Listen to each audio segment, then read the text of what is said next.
Revolutionary greetings, comrades. It's a right Sunday, the 9th of June 2024. In our political education today, we are looking into the post-South African elections.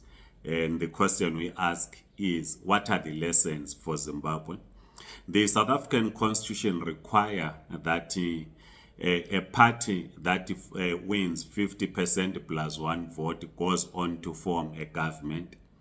If there is no party like in this election, it means that parties must then negotiate either what the ANC president announced as government of national unity or a coalition for the leading party to be able to form government or form a minority government. There are a number of options that political parties are looking into doing for them to establish a government or for the ANC to form government as it received the majority of the vote. So the purpose of this video is not to critique what the ANC, NEC through President Cyril Ramaphosa announced or the positions of other political parties, but is to draw lessons, as we have already said, that what are the lessons for Zimbabwe? In Zimbabwe in 2008, following the disputed election, it took us almost 9 months or so to establish an inclusive government. It required the intervention of SADC.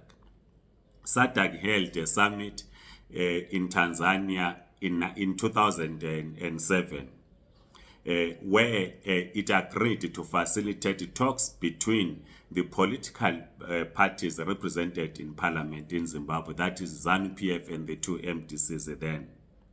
Negotiating teams were set up, leading to what was called the Kariba draft constitution that was then written.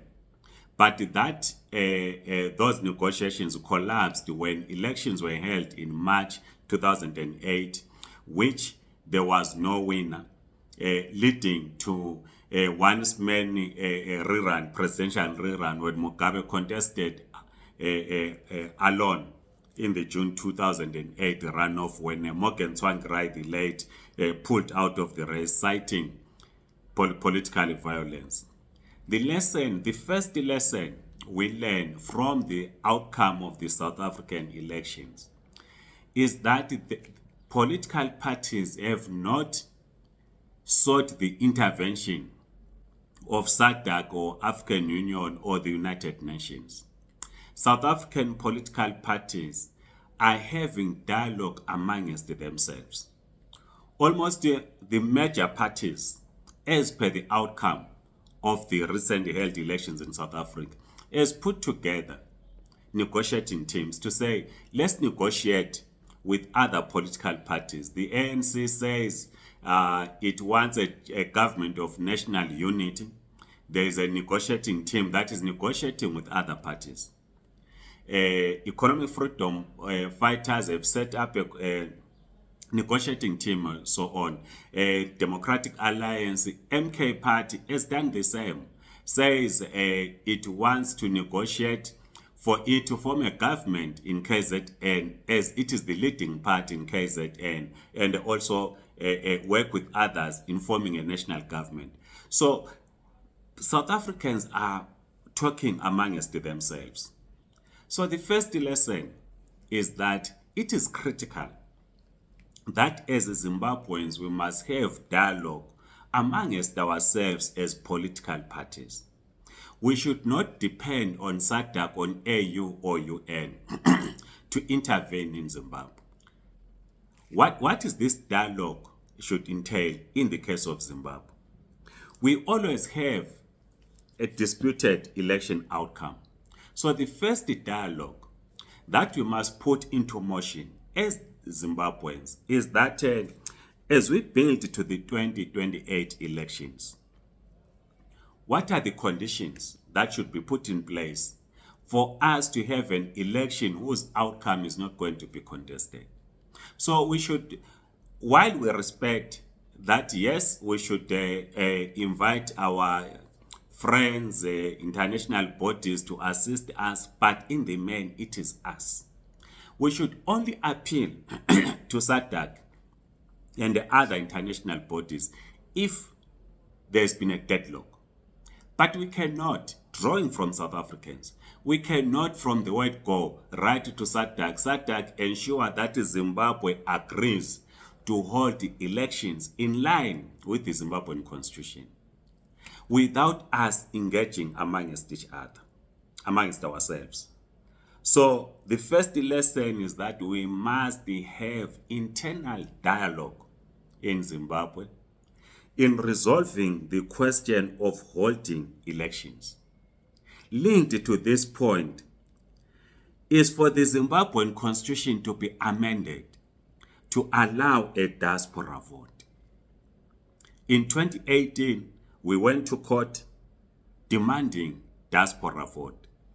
But major political parties in Zimbabwe must engage. This is what we are learning from the South Africans. Must engage to say, how do we ensure that there is diaspora vote in 2028 when next elections are held? How do we ensure that the Parliament of Zimbabwe do amend the Zimbabwean constitution to give diaspora vote or to allow for the diaspora vote? So it requires that we negotiate.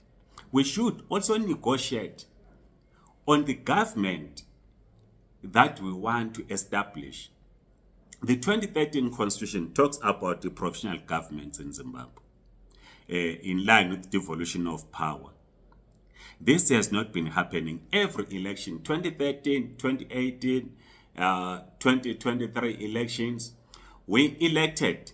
There was a list of provisional councillors, members that will serve in the provisional councils. But after every election, this does not happen. So it is now becoming a tradition that as we go to an election, we compile, each party will compile a list of provincial council members who will be elected through proportional representation. But after an election, this does not happen. Why? It's because we are not talking to each other. So South Africans are demonstrating level of political maturity as compared to us Zimbabweans. Yes, there are differences, different ideological positions. ANC, its alliance partners, Democratic Alliance, EFF, MK Party, and all these other parties. But the key is that they realize, all of them, that they are South Africans and they must engage. Of course, there are others that the ANC should not get into alliance with the Democratic Alliance. The Democratic Alliance says the ANC should not get into alliance with the EFF, MK Party. But there's dialogue, something which we are missing in Zimbabwe. So we need, as Zimbabweans, to begin to engage with the ZANU-PF, ourselves as the Zimbabwe Communist Party. We must engage with the ZANU-PF. It should not be seen as a sign of weakness or betrayal. We must engage with the ZANU-PF on how elections should be conducted in 2028. We must engage with the ZANU-PF on how we must rebuild our economy in Zimbabwe. We cannot afford to continuously have thousands of young people flocking to South Africa and other neighboring countries. Every day we're being told, Abahambi, and we keep quiet. It's important that ourselves as the Zimbabwe Communist Party and the other parties for that matter, we must engage with the ZANU-PF to say, how do we build the Zimbabwean economy? Because we should not campaign for the total destruction of Zimbabwean economy. In fact, we should be sharing ideas. We should have this dialogue to say, ZANU-PF, how do we ensure, since we are the ruling party, that we hold elections in line with our constitution as adopted in 2013? Triple C, how do we participate or ensure that elections are held in line with the constitution? Blue Movement, ZAPU, Mtwakazi Republic Party, all political parties, we must have this dialogue in Zimbabwe. So this is the lesson that we are learning from the South Africans, that ourselves as Zimbabweans, first and foremost, we must have dialogue. Once dialogue fails, it is then that we must then begin to appeal to others outside to say, please assist us to facilitate. But the 2017 facilitation, as a result of the SADC summit in Tanzania, it was not because we had failed to have dialogue amongst ourselves as Zimbabweans. It was because political and civil society leaders were attacked when they came out of a church meeting to pray for Zimbabwe.